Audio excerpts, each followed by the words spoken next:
تاریخ ہم جانتے ہیں کہ تاریخ ایک اہم موضوع ہے۔ وہ ہماری امت کے حالات سے ہم کو واقف کرتا ہے کہ ہمارے جو حالات ہیں، اسلام جو ہم تک پہنچا ہے وہ کن حالات سے گزرا ہے۔ یہ جو حالات ہیں، ظاہر ہے کہ مختلف حالات ہوں گے۔ ہر مقام سے انسان گزر جائے، ان کا مطالعہ کرے تو ایک خاکہ اس کے ذہن میں ہونا ضروری ہے کہ مسلمان جب وہ ہے تو پھر ان کی تاریخ کیا ہے، کیونکہ تاریخ ہماری پہچان ہے۔ پہچان وہ نہیں ہے کہ اس میں جو غلطی ہے وہ ماضی کا حصہ ہے، لیکن ہم کو چاہیے کہ جو غلطیاں ہوئی ہیں ان کو غلطی کو درست کریں جہاں جہاں غلطیاں ہوئی ہیں، اور جو اچھائیاں ہیں ان کو اختیار کرنے کی کوشش کریں۔ یہی تاریخ کا مقصد ہے۔ یہ ایک مختصر کتاب ہے، اور اس کتاب کی خوبی یہ ہے کہ اس میں اختصار پایا جاتا ہے۔ جہاں ہم جب کلاس میں کسی استاد کے پاس تاریخ کو پڑھتے ہیں تو اس کا مطلب اس سے مراد یا مقصد یہ نہیں ہوتا کہ ہم واقعات کے تسلسل سے واقف ہو جائیں، یا پھر تاریخ کے جو معلومات ہے وہ ہم کو حاصل ہو جائے۔ وہ نہیں ہوتا، بلکہ اصل مقصد یہ ہوتا کہ تاریخ کے مطالعے کا جو نہج ہے وہ ہم سیکھ سکیں۔ تو بنیادی طور پر آپ تاریخ کا نہج سیکھتے ہیں کسی کے پاس اگر آپ تاریخ کو پڑھتے ہیں۔ باقی تاریخ ایک وسیع میدان ہے، وسیع ہم کہہ سکتے ہیں کہ دریا ہے۔ آپ جتنا تفصیل میں جائیں گے آپ کو اتنا ہی زیادہ تفصیلات فراہم ہوں گی۔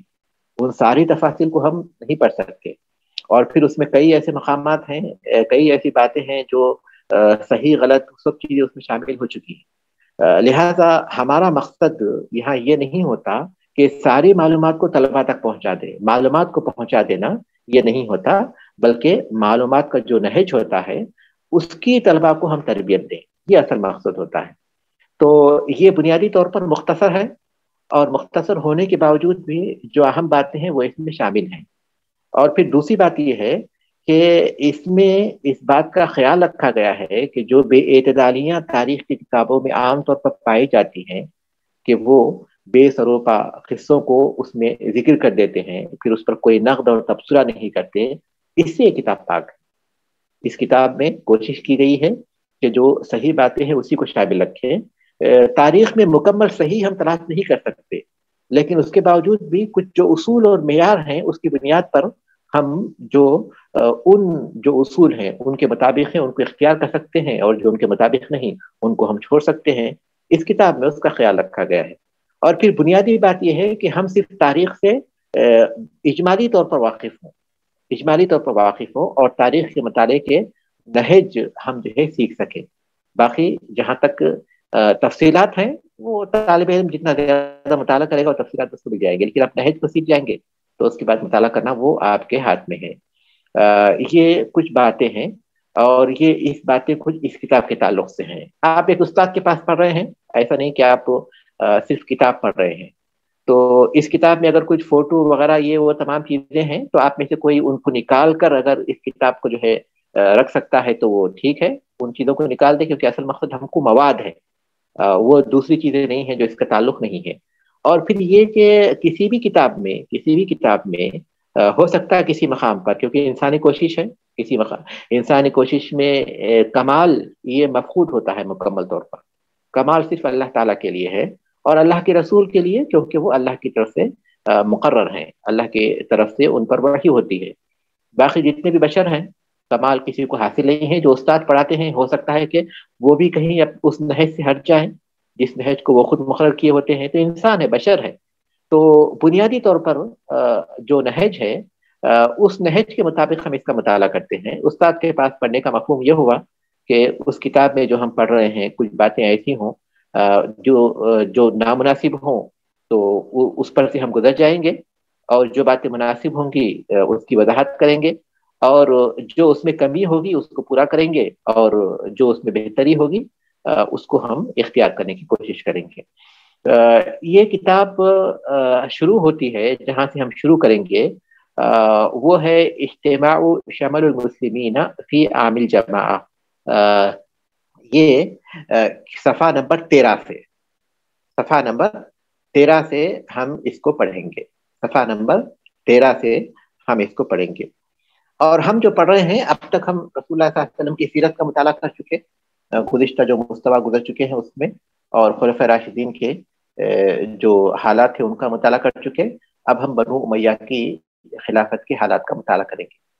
بنو امیہ کی خلافت یا بنو امیہ کا دور حکومت، اس میں آنے سے پہلے ایک سوال یہ پیدا ہوتا ہے کہ بنو امیہ کے پاس خلافت کیسے پہنچی؟ بنو امیہ کے پاس خلافت کیسے پہنچی؟ تو بنو امیہ کے پاس جو خلافت پہنچی وہ حسن ابن علی رضی اللہ تعالیٰ عنہ کی دست برداری کے نتیجے میں پہنچی۔ حسن ابن علی رضی اللہ تعالیٰ عنہ کا جو دور ہے وہ خلفائے خلافت راشدہ کے دور میں شامل ہے۔ علی بن طالب رضی اللہ تعالیٰ نے وفات سے پہلے، جیسا کہ ہم گزشتہ جو مستویٰ تھا اس کے آخر میں علی رضی اللہ تعالیٰ کے خلافت کے حالات کا مطالعہ کرتے ہوئے یہ بات ہمارے سامنے آئی تھی کہ اپنی وفات سے پہلے انہوں نے کسی کو خلیفہ مقرر نہیں کیا۔ جب ان سے کہا گیا کہ آپ اللہ کو کیا جواب دیں گے تو انہوں نے یہی کہا کہ اللہ تعالیٰ میں یہی کہوں گا کہ اللہ تعالیٰ میں جب تک خلیفہ رہا، جب تک موجود رہا وہاں خلیفہ رہا، اور جب موجود نہیں رہا تو میں نے تیرے بندوں کو تیرے حوالے کر دیا۔ لہذا انہوں نے کسی کو مقرر نہیں کیا۔ ان کے بعد حسن ابن علی رضی اللہ تعالیٰ عنہ کو لوگوں نے منتخب کیا، تو وہ لوگوں کے انتخاب کی وجہ سے وہ خلیفہ مقرر ہوئے، اور 6 مہینے تقریباً ان کی خلافت رہی، 6 مہینے 7 مہینے روایتوں کے اختلاف کے ساتھ۔ اس طرح 30 سال خلافت راشدہ کے مکمل ہو گئے۔ تو اس حدیث کی روشنی میں جس میں اللہ کے رسول صلی اللہ علیہ وسلم نے فرمایا کہ الخلافت فی امتی 30 سنۃ ثم ملک بعد ذلک، میری امت میں خلافت 30 سال رہے گی، اس کے بعد پھر بادشاہت کا دور رہے گا۔ اس حدیث کی روشنی میں حسن ابن علی رضی اللہ تعالیٰ عنہ کے 6 مہینوں کو جب ملاتے ہیں تو وہ 30 سال مکمل ہوتے ہیں۔ تو اس کے اعتبار سے حسن ابن علی رضی اللہ تعالیٰ عنہ یہ 5ویں خلیفہ ہیں، یہ 5ویں خلیفہ ہیں، کیونکہ 30 سال ان کی خلافت کے ساتھ مکمل ہوتے ہیں۔ انہوں نے ربیع الاول سن 41 ہجری میں اپنی خلافت معاویہ رضی اللہ تعالیٰ عنہ کے حوالے کی، اپنی خلافت انہوں نے معاویہ رضی اللہ تعالیٰ عنہ کے حوالے کی۔ ہم جانتے ہیں کہ اللہ کے رسول صلی اللہ علیہ وسلم کی وفات ربیع الاول کے مہینے سن 11 ہجری میں ہوئی تھی، اور حسن ابن علی رضی اللہ تعالیٰ عنہ نے ربیع الاول کے مہینے سن 41 ہجری میں خلافت کو معاویہ رضی اللہ تعالیٰ عنہ کے سپرد کر دیا۔ تو اس طرح یہ 30 سال ہے جو مکمل ہوتے ہیں حسن ابن علی رضی اللہ تعالیٰ عنہ کے اس سپردگی کے بعد، خلافت کی سپردگی کے بعد۔ اب آئیے کتاب کی طرف آئیے۔ کتاب پہ ہے کہ حسن ابن علی رضی اللہ تعالیٰ عنہ کی بیعت خلافت کے لیے اور ان کا معاویہ رضی اللہ تعالیٰ عنہ کے حق میں تنازل اختیار کرنا۔ جب اللہ کے اسی دن جس دن علی بن طالب رضی اللہ تعالیٰ عنہ کی وفات ہوئی، اسی دن اہل عراق نے ان کے لڑکے حسن رضی اللہ تعالیٰ عنہ سے خلافت کی بیعت کی۔ معاویہ رضی اللہ تعالیٰ عنہ کو یہ بات پہنچی کہ حسن رضی اللہ تعالیٰ عنہ ان سے جنگ کے لیے ایک بڑا لشکر تیار کر رہے ہیں، تو انہوں نے بھی ایک لشکر کو تیار کر لیا تاکہ ان کا مقابلہ کر سکیں، اور حالات جیسے بھی ہوں اس کے لیے وہ تیار رہ سکے۔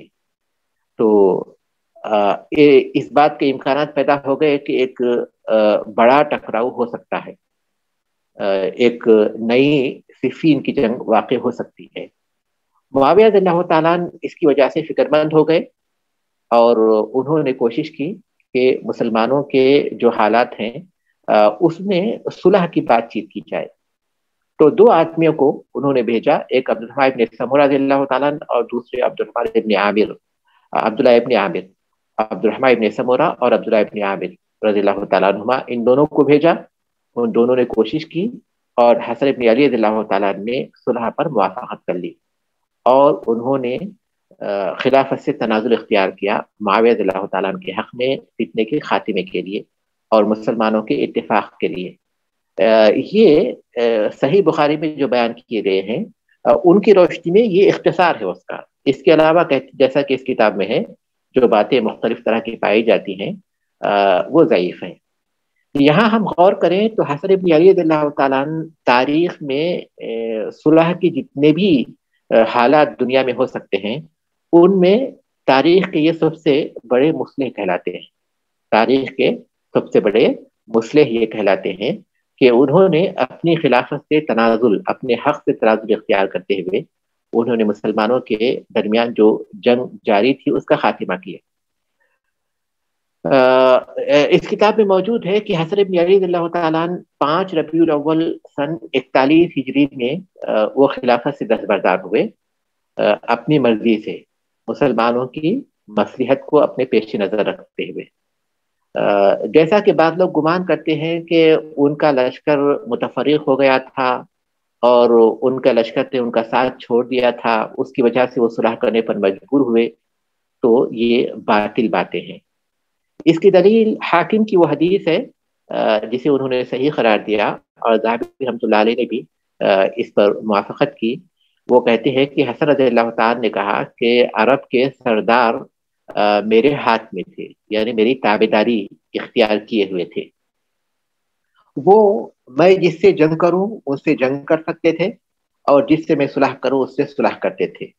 میں نے اسے چھوڑ دیا اللہ تبارک تعالیٰ کی رضامندی کی خاطر اور امت محمدیہ صلی اللہ علیہ وسلم کے خون کو بہنے سے روکنے کی خاطر۔ یہ انہوں نے، یہ بات کس کی ہے؟ یہ حسن ابن علی رضی اللہ تعالیٰ کی ہے۔ حسن رضی اللہ تعالیٰ نے جب لوگوں نے ان سے خلافت کی بیعت کرنا چاہا تو انہوں نے 2 باتیں ان کے سامنے رکھی تھی۔ پہلی بات یہ ہے کہ آپ لوگ کتاب و سنت پر میرے ہاتھوں بیعت کریں گے، اور دوسری بات یہ ہے کہ میں جس سے جنگ کروں گا آپ اس سے جنگ کریں گے، اور میں جس سے صلح کروں گا آپ اس سے صلح کریں گے۔ یہ 2 باتیں انہوں نے صاف طور پر کہی تھیں، اسی بات پر انہوں نے لوگوں سے بیعت لی تھی، لہذا اسی کے مطابق انہوں نے صلح کی۔ تو وہی یہ بات وہی کہتے ہیں کہ عرب کے جو سردار تھے وہ میرے ہاتھ میں تھے، یعنی میری اختیار، میرے تابعداری میں تھے۔ جن سے میں جنگ کرتا وہ جنگ کرتے، جن سے میں صلح کرتا وہ صلح کرتے، اسی بات پر انہوں نے بیعت لی تھی۔ لیکن وہ کہتے ہیں کہ میں نے دو باتوں کے تحت خلافت سے دستبرداری اختیار کی، ایک اللہ تبارک تعالیٰ کو رضامند راضی کرنے کی خاطر، اور دوسرا امت مسلمہ کے درمیان خون کو بہنے سے روکنے کی خاطر۔ ان کے اس تنازل کے بعد معاویہ رضی اللہ تعالیٰ عنہ سے لوگوں نے خلافت کی بیعت کی، اور یہ بیعت شام میں ہوئی، پھر عراق میں ہوئی، پھر سارے عالم اسلام میں ہوئی۔ اور اس سے پہلے ان کو امیر کہا جاتا تھا، امیر شام کہا جاتا تھا، اور علی رضی اللہ تعالیٰ عنہ کو امیر المومنین کہا جاتا تھا۔ اس کے بعد خود معاویہ رضی اللہ تعالیٰ عنہ سے جب خلافت کی بیعت ہو گئی تو وہ امیر المومنین ہو گئے۔ اور اس سال کو، جس سال یہ صلح ہوئی تھی، عام الجماع کہا جاتا ہے، اس لیے کہ اللہ تبارک تعالیٰ نے مسلمانوں کے اختلافات کو دور کرتے ہوئے تمام مسلمانوں کو ایک خلیفہ پر جمع کر دیا، اور یہ بہت ہی عظیم نعمت تھی جو اللہ تبارک تعالیٰ نے عطا کی تھی۔ اس طرح فتنہ ختم ہو گیا، اور اللہ تبارک تعالیٰ نے حسن رضی اللہ تعالیٰ عنہ کے ذریعے مسلمانوں میں صلح کرا دی۔ اپنے علم، اپنے عقل اور تقوی کے اعتبار سے یقیناً وہ بہت ہی عظیم مرتبہ پر تھے۔ اور صحیح بخاری میں ہے کہ رسول اللہ صلی اللہ علیہ وسلم نے فرمایا ان ابنی ھذا سید ولعل اللہ ان یصلح به بین فئتین عظیمتین من المسلمین، میرا یہ بیٹا سردار ہے، اور امید کہ اللہ تبارک تعالیٰ اس کے ذریعے مسلمانوں کے جو 2 عظیم گروہوں میں صلح کرا دے گا۔ یہ حدیث اس بات کو ثابت کرتی ہے کہ معاویہ رضی اللہ تعالیٰ عنہ کی خلافت یہ مسلمانوں کے درمیان اصلاح کی بنیاد پر قائم ہوئی تھی، اور صلح ہر حال میں بہتر ہے۔ جیسا کہ شیعہ گمان کرتے ہیں کہ معاویہ رضی اللہ تعالیٰ عنہ نے خلافت پر قبضہ کر لیا، یہ بالکل باطل بات ہے۔ اس حدیث سے بات معلوم ہوتی ہے کہ اللہ کے رسول صلی اللہ علیہ وسلم نے خود اس بات کی پیشن گوئی کی تھی کہ مسلمانوں کے درمیان صلح کی بنیاد پر اس اختلاف کا خاتمہ ہوگا، اور یہ صلح جو ہوئی ہے وہ معاویہ رضی اللہ تعالیٰ عنہ کی خلافت پر صلح ہوئی ہے۔ رسول اکرم صلی اللہ علیہ وسلم نے جو فتنہ واقع ہوگا اس کے بارے میں بہت سی احادیث میں ذکر کیا تھا، جو آپ کا معجزہ ہے۔ رسول اللہ صلی اللہ علیہ وسلم کے معجزے کی دلیل ہے کہ جو فتنے ہوں گے وہ بات آپ صلی اللہ علیہ وسلم نے بتا دی تھی، اور ان احادیث کے مطالعے کے ذریعے ہم اس فتنے کی حقیقت تک پہنچ سکتے ہیں اور اس پر صحیح حکم لگا سکتے ہیں۔ جو مختلف اعداء دین ہیں یا پھر حاقدین ہیں یا پھر حاسدین ہیں، انہوں نے طرح طرح کی جو باتیں کی ہیں، ان تمام باتوں سے دور رہتے ہوئے جو صحیح حکم ہے ان حدیث کی روشنی میں ہم لگا سکتے ہیں۔ ان میں سے یہ حدیث ہے جو صحیح بخاری صحیح مسلم میں ہے، ابو ہریرہ رضی اللہ تعالیٰ سے مروی ہے کہ اللہ کے رسول صلی اللہ علیہ وسلم نے فرمایا لا تقوم الساعة حتى تقتتل فئتان عظیمتان یقتل بینہما یکون بینہما ہونا چاہیے یکون بینہما مقتلۃ عظیمۃ ودعواہما واحدۃ۔ قیامت اس وقت تک قائم نہیں ہوگی جب تک کہ مسلمانوں کے دو عظیم گروہوں کے درمیان جنگ نہیں ہوگی۔ اس میں ان دونوں کے درمیان بڑی جنگ واقع ہوگی، عظیم جنگ ہوگی، ان دونوں کی دعوت ایک ہی ہوگی، ان دونوں کی دعوت ایک ہی ہوگی۔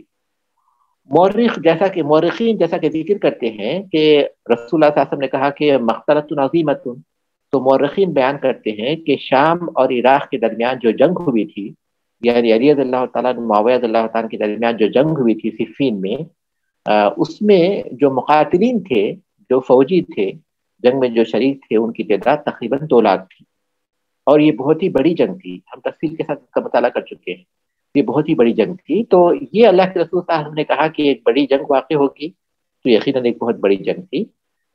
اور پھر یہ کہ اللہ کے رسول صلی اللہ علیہ وسلم کا فرمان کہ وہ دعواہما واحدۃ، کہ ان دونوں کی دعوت ایک ہی ہوگی، یہ اس بات کی دلیل ہے کہ وہ دونوں ایک ہی عقیدے پر ہوں گے، ایک ہی دین پر ہوں گے، ان دونوں کا مطالبہ برحق ہوگا۔ اور یہ کہ یہ جو بات ہے، اس سے بات معلوم ہوتی ہے کہ دونوں وہ طبقے ہوں گے جو حق پر ہوں گے، لیکن ظاہر ہے کہ وہ دونوں متعولین ہیں، یعنی انہوں نے اجتہاد کیا ہے اور انہوں نے اپنے حق پر ہونے کے لیے طرح طرح کی تعویل کی ہے۔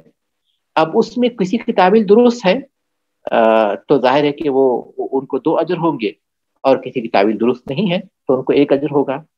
حقیقت یہی ہے۔ لیکن اس کے علاوہ لوگوں نے جو کچھ بھی باتیں صحابہ کی ان جنگوں کے بارے میں کہی ہیں، جس میں ان کے اقتدار کی خواہش پر اسے محمول کیا ہے، یا پھر ان کے نیتوں میں فساد پر محمول کیا ہے، وہ سارے کی ساری باطل باتیں ہیں، کیونکہ اللہ کے رسول صلی اللہ علیہ وسلم کی حدیث سے معلوم ہوتا ہے کہ دعواہما واحدہ، ان دونوں کی دعوت ایک ہی ہوگی، دونوں حق کی دعوت دیں گے، لیکن اپنی تعویل کے اعتبار سے اور اپنے اجتہاد کے اعتبار سے۔ اور پھر یہ کہ مسلم کی جو روایت ہے، ان دونوں جماعتوں میں کون سی جماعت برحق ہوگی، مسلم کی روایت یہ زیادہ واضح طور پر اس کو بیان کرتی ہے۔ رسول اللہ صلی اللہ علیہ وسلم نے فرمایا تکون من امتی فرقتان فتخرج من بینہما معرکۃ تقتلها اولی الطائفتین بالحق، میری امت میں 2 گروہ ہوں گے، ان دونوں کے مابین میں سے ایک ایسی جماعت نکلے گی جو دین سے مکمل نکل جائے گی، دین سے مکمل نکلنے والی جماعت نکلے گی۔ یہ کون ہے؟ یہ خوارج ہیں، اور ان کو ان دونوں جماعتوں میں، ان دونوں گروہوں میں جو حق کے زیادہ قریب ہوگا وہ گروہ ان کو قتل کرے گا۔ اور اس گروہ کو جنہوں نے قتل کیا تھا، اس میں خوارج کی طرف اشارہ ہے، اور جو اس گروہ کو جنہوں نے قتل کیا تھا وہ علی بن طالب رضی اللہ تعالیٰ عنہ ہیں۔ تو اس طرح دونوں جماعتوں میں جو حق کے زیادہ قریب یا حق پر رہے، جن کا اجتہاد ثواب پر رہا، وہ علی رضی اللہ تعالیٰ عنہ ہیں، اور معاویہ رضی اللہ تعالیٰ عنہ کا جو بھی تھا وہ اجتہاد تھا، لیکن ان کی نیتوں میں کوئی فساد نہیں تھا، ان کی نیتوں میں فساد نہیں تھا، بلکہ وہ اسی کو حق سمجھ رہے تھے، اور اسی کو وہ حق سمجھ رہے تھے، اور اسی کے مطابق انہوں نے لوگوں کو دعوت دی تھی۔ لہذا یہ کچھ باتیں ہیں ابتدائی طور پر جن سے ہمیں معلوم ہوتا ہے کہ حسن بن علی رضی اللہ تعالیٰ عنہ نے خلافت سے دستبرداری اختیار کی۔ اس طرح بنو امیہ کی خلافت کا آغاز ہوا۔ بنو امیہ کی خلافت یہ تقریباً 91 سال رہی۔ بنو امیہ کی خلافت میں داخل ہونے سے پہلے میں کچھ ابتدائی باتیں بتا دوں کہ بنو امیہ کی خلافت سن 41 میں جب شروع ہوئی تو 132 ہجری تک رہی، یعنی 41 ہجری سے 132 ہجری تک تقریباً 90 پر 1 سال بنو امیہ کی خلافت قائم رہی۔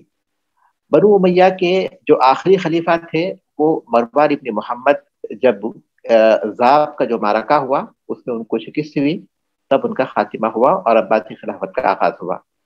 بنو امیہ کی خلافت کے دوران ان کا جو پائے تخت تھا وہ دمشق رہا، شام میں دمشق ان کا پائے تخت رہا۔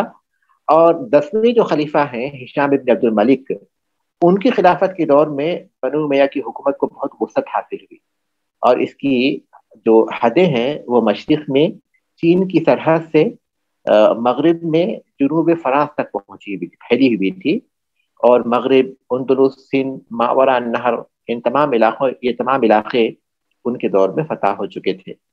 بنو امیہ کے کل 14 خلفاء ہوئے، ان میں سب سے پہلے معاویہ بن ابو سفیان رضی اللہ تعالیٰ عنہما ہیں، اور سب سے آخری جو خلیفہ ہے بنو امیہ کے وہ ہیں مروان ابن محمد۔ 132 ہجری میں اس کا خاتمہ ہوا۔ بنو امیہ کی خلافت کے مختلف عہد ہیں۔ ایک عہد تو وہ ہے جو کہ مرکزی ہے، جو کہ مسلمانوں کے مسلمانوں کی جو عام مملکت ہے اس پر حکمرانی سے تعلق رکھتا ہے۔ ہمارے پیش نظر وہی حصہ ہے۔ بنو امیہ کے عہد کا یا ان کی خلافت کے دور کا دوسرا حصہ وہ ہے جو اندلس میں قائم ہوا تھا۔ بنو امیہ کی خلافت کا دوسرا حصہ ہم آگے دیکھیں گے کہ ادھر بنو امیہ کی حکومت کا جب خاتمہ ہوا تھا تو ادھر اندلس میں بنو امیہ کی حکومت قائم ہو گئی تھی، اور بڑی شاندار طور پر ان کی حکومت قائم رہی، اور وہ حکومت کئی 100 سالوں تک قائم رہی بنو امیہ کی۔ لیکن ہمارے پاس جب بنو امیہ کی خلافت ہم کہتے ہیں تو اس کا تعلق اسی مرکزی خلافت سے ہے جس کا تعلق مسلمانوں کی عام مملکت سے ہے، اور اسی کا ہم مطالعہ کریں گے، اور اسی کی باتیں ہمارے سامنے تفصیل کے ساتھ آئیں گی۔ ہو سکتا ہے مستقبل میں جب بنو عباسیہ کی خلافت کا ہم ذکر کریں گے تو بنو امیہ کی خلافت کا جو دوسرا عہد ہے اندلس میں، اس کی طرف ہم اشارہ کریں گے، لیکن اب اس وقت بنیادی طور پر ہمارے سامنے بنو امیہ کی خلافت کا یہی عہد ہے جس کا تعلق ہو مسلمانوں کے عام جو حکومت ہے اس سے تعلق رکھتا ہے۔ تو یہاں ہم لوگ رکتے ہیں، اور انشاءاللہ اس کے بعد پھر بنو امیہ کے جو خلفاء ہیں یکی بعد دیگرے ان کی تاریخ کا مطالعہ کریں گے۔ اللہ تبارک تعالیٰ ہمیں اس بات کی توفیق دے کہ اس میں جو صحیح باتیں ہیں ان کو ہم بیان کریں، جو غلط باتیں ہیں اللہ تبارک تعالیٰ ہمیں ان سے دور رکھے، اور پھر اس میں جو صحیح نمونے ہیں اللہ تبارک تعالیٰ ان نمونے پر عمل کرنے کی، ان کے نقش قدم پر چلنے کی کوشش توفیق عطا فرمائے، اور جو غلط نمونے ہیں اللہ تبارک تعالیٰ ہماری اور مسلمانوں کی اس سے حفاظت فرمائے، آمین۔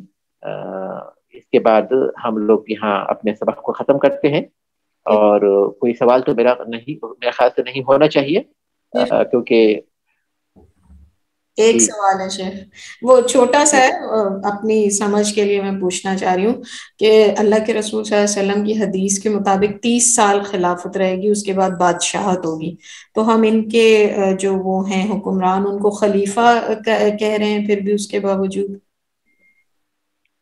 خلافت علی منہاج النبوہ، یہ اصل میں دیگر حدیث میں ایک حدیث دوسری حدیث کی تشریح کرتی ہے۔